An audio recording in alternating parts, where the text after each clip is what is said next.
There's a secret that people in spiritual circles rarely talk about openly. Not because it's forbidden, but because if you share it too soon, it sounds like nihilism. It sounds like giving up. Sounds like the worst possible news you could receive. But here's the thing. It might actually be the best news you've ever heard, disguised as a tragedy.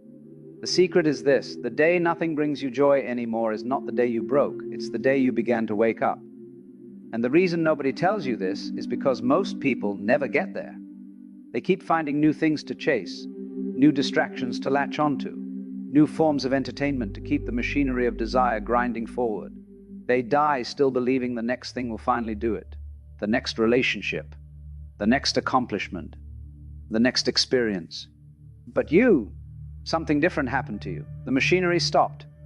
And now you're standing in the ruins of everything that used to work, wondering if you're dying or going insane. Alan Watts once said something that haunted me for years. He said that the reason we suffer is not because life is terrible, but because we're trying to hold on to experiences that are by nature supposed to flow through us. We're trying to freeze the river. And joy, the kind you used to feel, was never meant to stay, it was meant to visit. The tragedy isn't that it stopped coming. The tragedy is that you spent your whole life building a house for a guest who never intended to move in. But here's what shifts everything. What if the absence you're feeling isn't emptiness? What if it's space? What if the silence where the music used to play isn't death, but the intermission before an entirely different kind of concert begins? Think about this for a moment. When did you first notice that things stopped landing the way they used to? Was it gradual? Or was there a moment when you looked at something that once moved you and felt absolutely nothing? Drop your answer in the comments. I want to know where you are in this. And if you're someone who refuses to accept the surface level explanations for why you feel the way you feel, if you want to actually understand what's happening beneath the obvious, subscribe to this channel. We go where most people are too afraid to look, because the truth isn't always comfortable, but it's always worth finding. Now, let me tell you why everything you've been taught about joy is fundamentally upside down. From the moment you were born, you were enrolled in a curriculum you never signed up for. Call it the Happiness Project. The rules are simple. Find things that feel good, avoid things that feel bad, and keep doing this until you die. Every advertisement, every fairy tale, every well-meaning piece of advice you've ever received has reinforced this program. Be happy. Pursue happiness. You deserve to be happy. Happiness is the goal. But here's what nobody mentions. Entire game is rigged. Not against you specifically, but against anyone who plays it long enough with enough intelligence to notice the pattern. The pattern goes like this. You want something, you get it. There's a burst of pleasure, sometimes overwhelming, sometimes subtle. And then, without fail, every single time, that pleasure fades. Not gradually reduces, in fact, transforms into its opposite. Thing you wanted becomes ordinary. The excitement becomes obligation. The novelty becomes routine. And so you need something else, something new, something more. This isn't a flaw in the system. This is the system working exactly as designed. Your nervous system is wired for adaptation. It's supposed to habituate. A stimulus that produced intense response yesterday will produce less response today, and even less tomorrow. This is called hedonic adaptation. And it's the reason millionaires feel just as incomplete as anyone else. It's the reason the view from the penthouse becomes just a view. It's the reason the love of your life becomes just a person who leaves socks on the floor. You've probably noticed this pattern playing out across your entire life. Think about it. How many things have you chased, acquired, and then watched fade? How many times have you climbed the mountain, planted the flag, looked around and felt that sinking recognition? This isn't it either. It's like running on a treadmill that's been cleverly designed to look like a road. You're sweating, exhausting yourself, convinced you're getting somewhere. But the scenery never actually changes. The destination never arrives, because there is no destination. There's only the running. Most people spend their entire lives on this machine. And as long as the pleasure bursts keep coming at somewhat regular intervals, they don't question it. But something happened to you. The bursts stopped coming. Or they come, but they're hollow. They don't land. It's like biting into fruit and tasting nothing. And now you're terrified. Because the one thing you were told would make life worth living Joy, pleasure, happiness has abandoned you. You're still alive, but you can't feel the aliveness. You're still experiencing, but the experiences have gone gray. But here's where it gets fascinating. What I'm about to share will completely shift how you understand this. And once you see it, you can't unsee it. Let me tell you about Marcus. Marcus was a man I encountered during a workshop in California. Late 40s, deeply successful by every external measure. He'd built 2 companies, sold one, was running the other.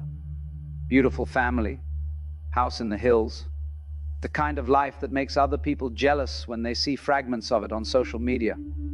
Marcus came to the workshop because he couldn't feel anything anymore. That was how he put it. I can't feel anything anymore. I look at my kids and I know I love them, but I don't feel the love.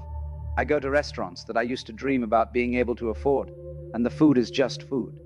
I achieved every goal I set, and it's like eating cardboard. He thought he was depressed. His doctor agreed. He was offered medications, which he tried. They made him feel worse, not better, flattened him even more, so he stopped taking them and started searching for another explanation. What fascinated me about Marcus was the precision with which he could identify the moment things changed. He said, I was sitting in my office, closing a deal worth more than I'd made in the first 30 years of my life combined. And I felt absolutely nothing. I should have been celebrating. I should have been elated. Instead, I just thought, so what? And I've never been able to shake that question since. Everything I do now, some part of my mind asks, so what? I asked Marcus what he thought the so what was really asking. He got quiet for a long time. Then he said something that stayed with me. I think it's asking me why I'm bothering, why I'm still playing this game. And I don't have an answer. What Marcus was experiencing was not depression in the clinical sense. His brain chemistry was fine. His life circumstances were more than fine. What Marcus was experiencing was the collapse of meaning, the game he'd been playing his entire life. The game of acquiring, achieving, and accumulating experiences had suddenly become transparent. He could see through it. And once you see through a game, you can't take it seriously anymore. Is exactly what the existentialists were pointing at. Camus called it the absurd. Sartre called it nausea. But Jung had a different name for it, one that I find much more useful. He called it the confrontation with the shadow. Not the shadow as evil, but the shadow as everything you've refused to see about yourself and your situation. Marcus had spent his entire adult life in motion precisely because he couldn't tolerate stillness. The achievements weren't goals, they were escapes. Every deal, every conquest, every acquisition was a way of outrunning something he didn't want to face. And now, finally, he'd run out of road. There was nowhere left to go, and the thing he'd been running from had finally caught up.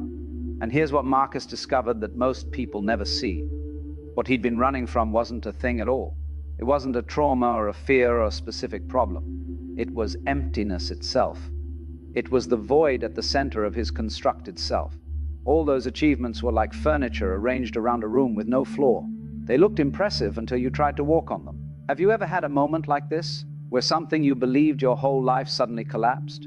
Where the story you were living in became visible as just a story? Tell me about it in the comments. I read every one of them.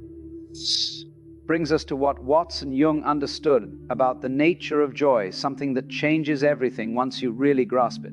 There are 2 fundamentally different kinds of experience that we've been using the same word for. We call them both joy, but they're not the same thing at all. It's like calling a candle and the sun by the same name, just because they both produce light. The first kind, the kind you've lost, is what we might call ego joy.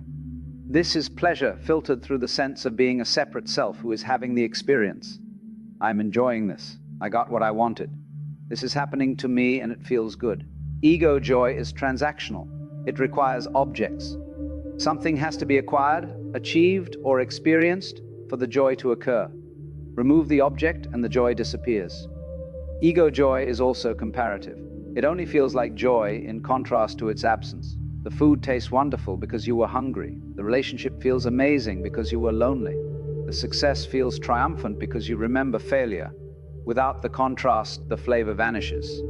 This is why rich people aren't happier than middle-class people after the novelty wears off. Once the contrast fades, so does the joy. The second kind of experience, the kind you haven't discovered yet but are being prepared for, is what we might call ground joy or being joy. This is not pleasure filtered through the ego. This is the simple fact of existence experiencing itself. It doesn't require objects. It doesn't depend on contrast. It doesn't come and go based on circumstances. It's more like the electricity that powers the lamp rather than the lamp's flickering light. Watts used to say something that baffled his audiences until it suddenly didn't. He'd say, "You are not something that came into this world. You are something that came out of it, like a wave from the ocean. And just as the wave is the ocean waving, you are the universe peopling. The joy you're looking for isn't something you can get, it's something you already are." Now, what I'm about to explain next is where most people's minds get completely blown. Is the part that changes everything. Stay with me here. The reason nothing brings you joy anymore is not because joy has abandoned you. It's because you've been looking for joy in the wrong place and you've finally exhausted all the wrong places. You've been trying to squeeze joy out of experiences, out of accomplishments, out of relationships, like trying to squeeze blood from a stone. It was never in the stone. It was never in the experiences. The joy you felt wasn't coming from those things. It was coming through those things, from a source that has nothing to do with external circumstances. And here's the disturbing part. The reason those things seemed to provide joy was not because they contained it. It was because momentarily they interrupted your constant mental activity long enough for your natural state to shine through. When you bit into that incredible meal for just a moment, your mind stopped its endless commentary. When you fell in love for just a moment, you stopped being preoccupied with yourself.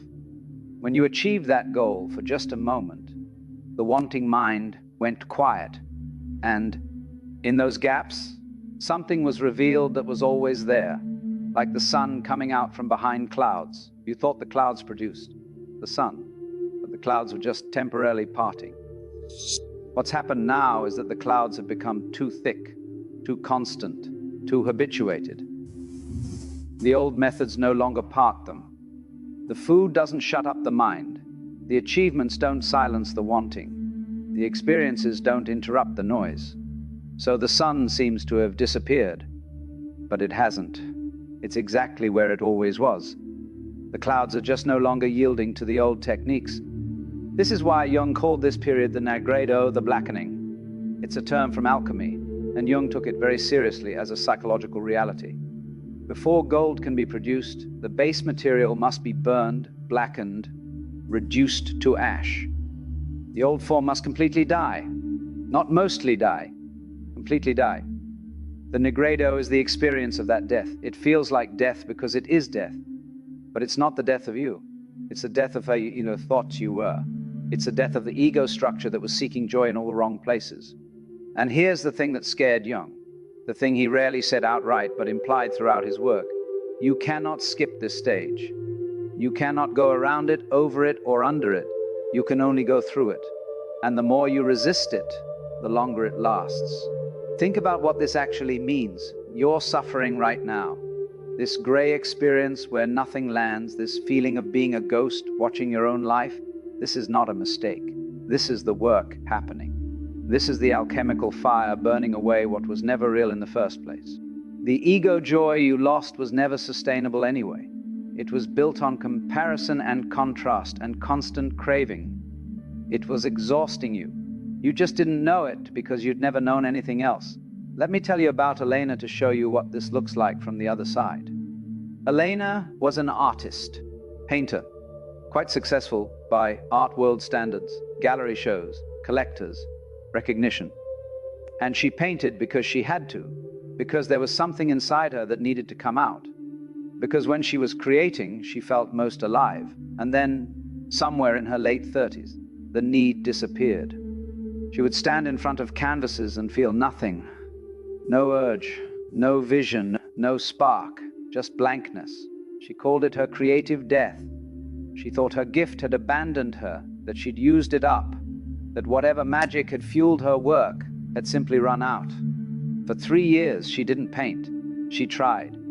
She would set up her materials, mix her colors, and stare. Nothing came. She described it as standing at the edge of a well that used to be full, looking down and seeing only darkness. No reflection, no water, just the bottomless dark. And then something happened. She was describing this to me during a conversation. And she said something I'll never forget. She said, "I think I was painting to prove that I existed. Every canvas was me screaming, 'I'm here, I matter, look at me.' And when that need stopped, the painting stopped. Because I wasn't painting. I was performing. I was using the art to escape myself. What emerged on the other side of Elena's 3-year darkness was a completely different relationship with creating. She started painting again, but differently. She said it was like the painting was now happening through her, rather than by her. There was no more desperate need to prove anything. There was just the act itself. And the joy, if you could call it that, was not in the recognition or the completion or the achievement. It was in the doing, in the being with the paint, in the silence of the studio where she wasn't separate from what she was creating. I asked her if she was happier now. She laughed. She said, "I don't know if happier is the word. I'm more at peace. But it's not the peace of getting what you want. It's the peace of not needing things to be different than they are. I don't know if I'll ever have that excited joy again, that feeling of the world opening up with possibilities. But honestly, I don't miss it. It was exhausting. This is better. This is sustainable. This is real." Curious, as you're hearing this, what's shifting your understanding? What's clicking? Tell me in the comments. I really do read everyone. But what does this mean for you practically? How do you live with this grayness while the transformation is occurring? The first thing to understand is that you cannot force this process. You cannot make the dawn come faster by wishing for it. You cannot accelerate the alchemical fire by being impatient with it. Any attempt to manufacture joy, to whip up excitement, to find the next thing that might work is actually a step backward. It's the ego trying to reassert control, trying to return to the old game. What you can do is stop fighting. Stop treating this state as a problem to be solved. It's not a problem. It's a passage. The difference matters. Problems require solutions. Passages require patience. In practical terms, this means you continue to live your life, but you hold your expectations differently. You brush your teeth. You go to work. You have conversations. But you're not demanding that these activities fill you with meaning. You're simply allowing them to be what they are, acts of maintenance, ways of participating in the human world, not sources of salvation. There's an old Zen teaching about this. Before enlightenment, chop wood, carry water. After enlightenment, chop wood, carry water. The activities don't change. Your relationship to them changes. You're no longer doing them to get somewhere. You're doing them because they're what's here to be done. And you might notice something surprising if you pay attention. When you stop demanding that experiences deliver joy, when you release that grasping, the experiences themselves become oddly tolerable, even quietly interesting, not in the exciting, pulse-quickening way of before, but in a subtler way, like noticing the weight of your own body in a chair, like feeling the temperature of the air on your skin, like watching thoughts arise and dissolve without needing to act on them. This is not numbness, though it might feel like it at first. It's attention without agenda, presence without purpose. It's actually the foundation upon which something entirely new can be built. If this is opening new doors in your mind, take a moment to subscribe. A community here of people who are done with surface-level explanations, people who want to understand what's actually happening in their experience. Your presence matters, but here's what most people miss. Here's the layer beneath everything I've said so far.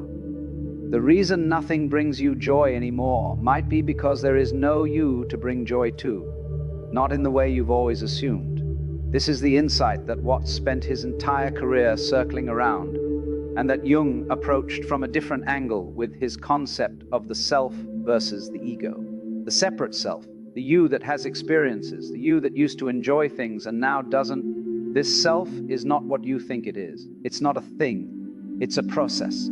It's a pattern of thoughts and sensations that are constantly arising and dissolving, creating the illusion of a continuous experiencer. And the joy you used to feel was, in a sense, this self being temporarily reinforced. When you got what you wanted, the self felt real. When you were praised, the self felt solid. When you achieved something, the self felt justified. The joy was actually the ego's pleasure at its own confirmation. I exist, I matter, I am here. But here's the secret that changes everything. That self was never stable. It was always being propped up by external validation, by achievement, by experience.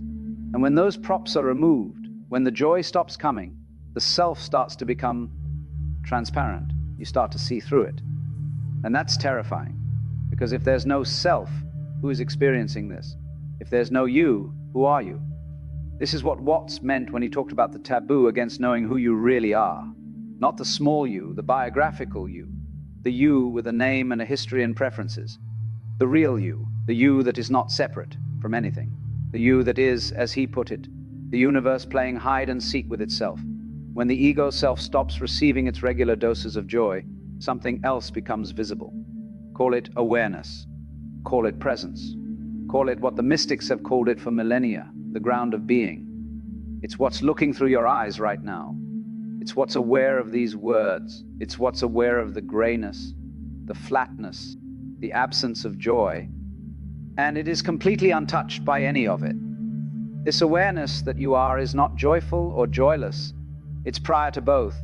It's the screen on which both joy and despair are projected, and it's always been here. Every moment of every experience you've ever had, it was here, watching. You just never noticed it because you were too busy being distracted by the projections on the screen. And there's one more piece to this that might be the most important thing I'll say in this entire video. What happens when you really get this? Stay with me. What happens is not that you become perpetually blissful. That's another ego fantasy, another carrot on another stick. What happens is that your relationship to all experience fundamentally transforms. Joy, when it comes, is welcomed. Sorrow, when it comes, is welcomed. Flatness, when it comes, is welcomed. Because none of it touches what you actually are. You are the welcoming itself.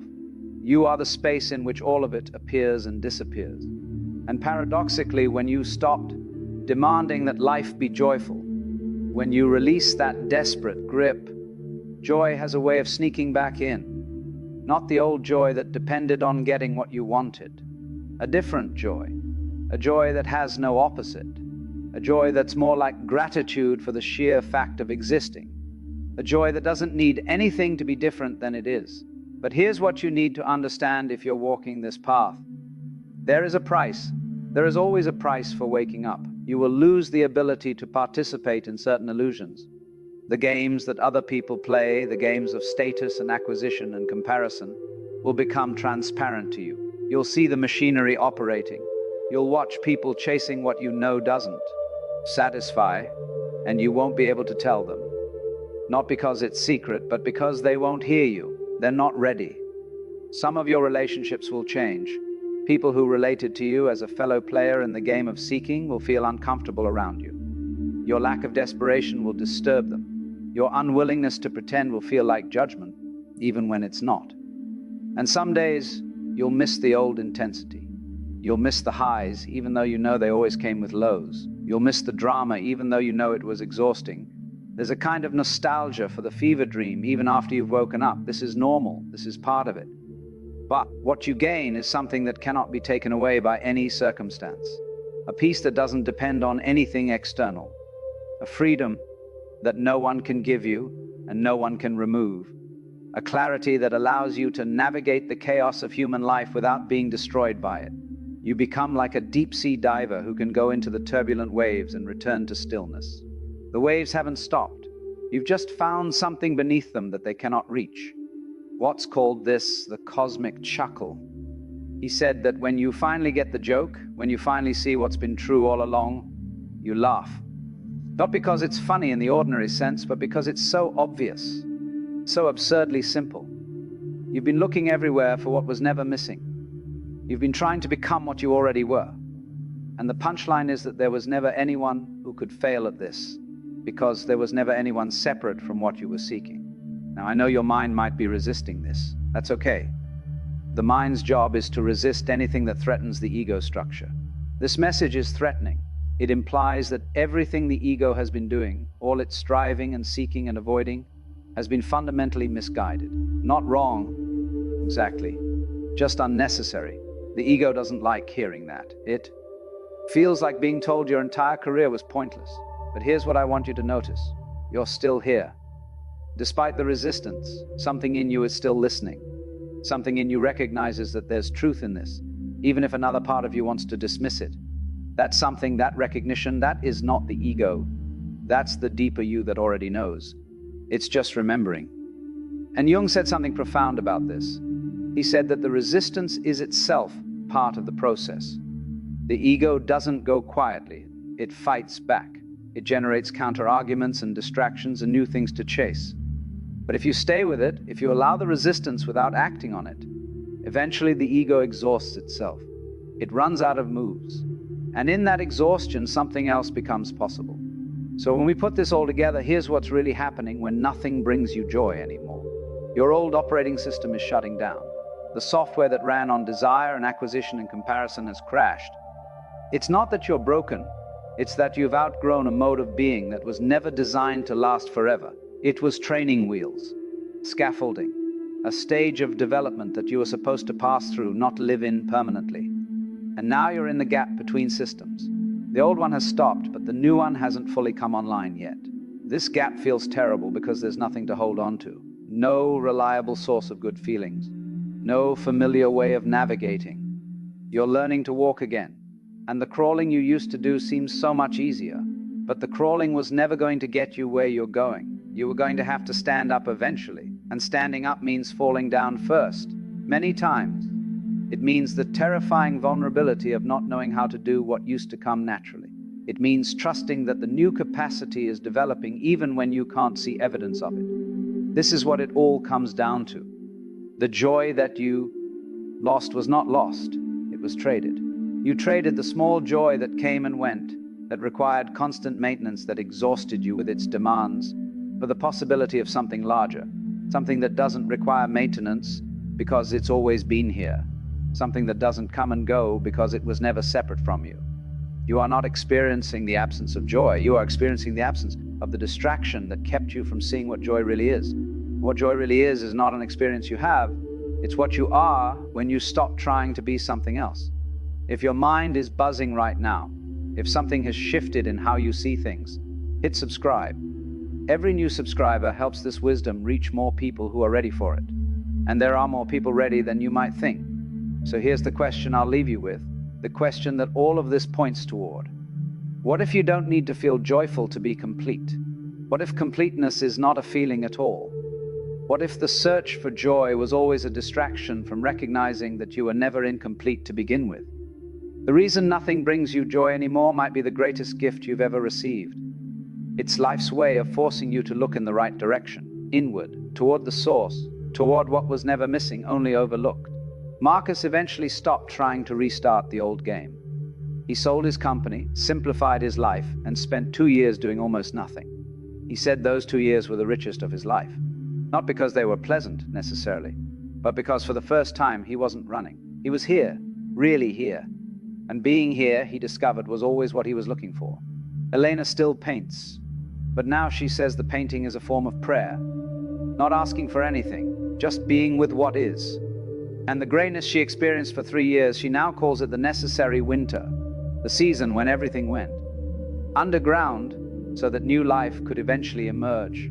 After everything we've explored today, I want to know, what's one thing you're going to see differently now? What insight will you carry with you? Tell me in the comments below. If this has touched something real in you, if these ideas have opened doors you didn't know existed, subscribe to this channel, hit the like button, and ring that notification bell. Share this with someone who needs to hear it. Someone who's in that gray place, thinking they're broken, not realizing they're being rebuilt. There's more here for you, more explorations of the territories that most people are too afraid to enter. Until next time, remember this.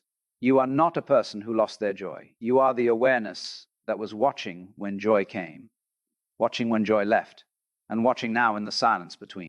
That awareness has never been touched by any of it. And that awareness, if you want to use the word, is joy itself.